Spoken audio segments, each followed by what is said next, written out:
Hello and welcome back to my channel. In today's review we're going to be taking a look at yet again another Takara Tomy release. This time we're going to be taking a look at the MB-07 Soundwave. Now this is a repaint of the 2011 cancelled Human Alliance Soundwave, making it one of the rarest MB figures to be released to date. The original mould of the Human Alliance Soundwave is also extremely rare, so when Takara announced that they were going to be doing a reissue of this with premium paint apps, pre-orders for this guy sold out extremely fastly. I was lucky enough to get my hands on one of these, as well as one of the originals. So in this review, I shall be comparing this MB Soundwave next to the 2011 original version. As always with these MB reviews, we'll take a brief look at the packaging. As you can see, it states that it is MB-07 Soundwave. We've got a very nice concept image of Soundwave from the movie. Unlike the other MB figures, this is a concept image and isn't actually a still from the movie. The side of the packaging has got some screen caps from the 4 movies, as this was released before the release of The Last Night. The back of the packaging showcases Soundwave in both his Mercedes mode as well as his robot mode, and the side of the box just states Transformers. This is a Japanese import figure, so therefore there isn't much English on the packaging. Bringing the Mercedes in, I do believe that this is a Mercedes-Benz SLS AMG, and it's been replicated fairly nicely in figure form. As you can see, the paint applications are fantastic on this figure, and when I bring out the original version, you will see how they just increase the look of this figure so much more. Turning the figure around, he's been given this really nice premium paint job, as all these MB figures seem to have got. Now, as this is a Human Alliance mold, you can actually open the doors, and they do open up just like a real Mercedes would in real life. Both the doors open up just like that, so that's a really cool added touch, and you could even display this in the vehicle mode. If you look inside, you also have some detailing of some car interior. You've got the steering wheel in there, as well as some seats. However, they haven't been painted too noticeably. Bringing the vehicle in for a closer look, as you can see, the front of the vehicle has been detailed and painted impeccably well. We've got the headlights as well as the front grille. We've also got some nice detailing on the hood of the vehicle, as well as on the side. If you turn it around, it does state there is an SLS AMG, and the rear headlights have been painted. You've also got the Mercedes emblem there. So the vehicle mode is an exact copy of the real life car. Now, bringing in the original version, this is where you're going to notice a stark difference. This original version was done in complete grey plastic and really gave this very unfinished and very unphotogenic look. As you can see, it wasn't a bad mould, but it was just definitely lacking paint considerably. This brand new version has been painted so much nicely and even has blacked out windows similar to the real life vehicle.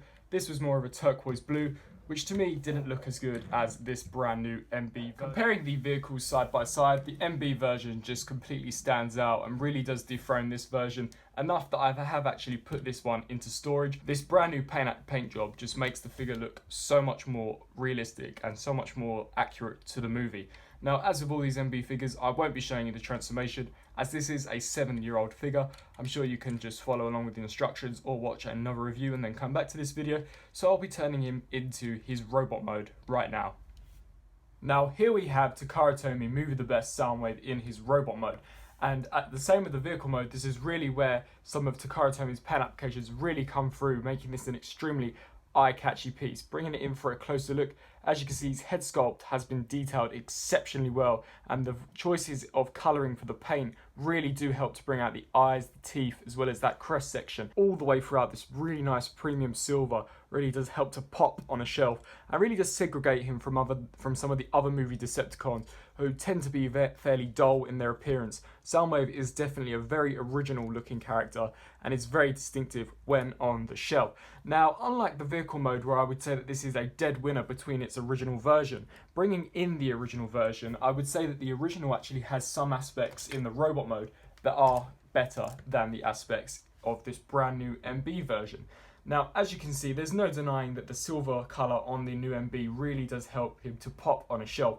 However, some of the choices that Takara have made by not adding any blue colouring to these sound speakers on the sides of his arms, I really don't understand why. They do look extremely bland, especially this side, as there's not even a Decepticon emblem imprinted onto this arm. There is on this arm, but it just looks very bland on the arms, and I just don't understand why they would put so much effort into making him look so good and then just skimp out on some of these areas. With the original version, all the speakers on Soundwave were highlighted to really give that illusion of how he looked in the movie, especially when he transformed and attacked Carly all of his speakers were illuminated in blue, so this definitely does replicate that a lot better. Another striking difference that I found whilst transforming both of these is that the quality of the plastic used on this one is a lot more fragile than this one. Whilst it's not brittle like some of the new movie deluxes from the Studio Series line, it's not as sturdy as this. The pegs and the parts definitely tend to separate a lot easier when transforming this than when transforming this. So they are definitely using cheaper plastic on some of these MB figures. Now, bringing this one in, he still does have that feature where you can actually open and close his jaw. It does just open and close like that. I tend to leave it open though, as it does help to lift the head up and make him look a little bit more distinguishable on the shelf. Turning to the articulation of the figure, he does have a jaw that can open and close. His head is on a swivel, so you can get him to look left and right. These wheel pieces will allow you to be lift up, so you can get a full 360 rotation there. They can move out to the sides. They can swivel here just below the elbow, as well as have an elbow bend. The fingers are articulated too, so you can position them around in a variety of different ways.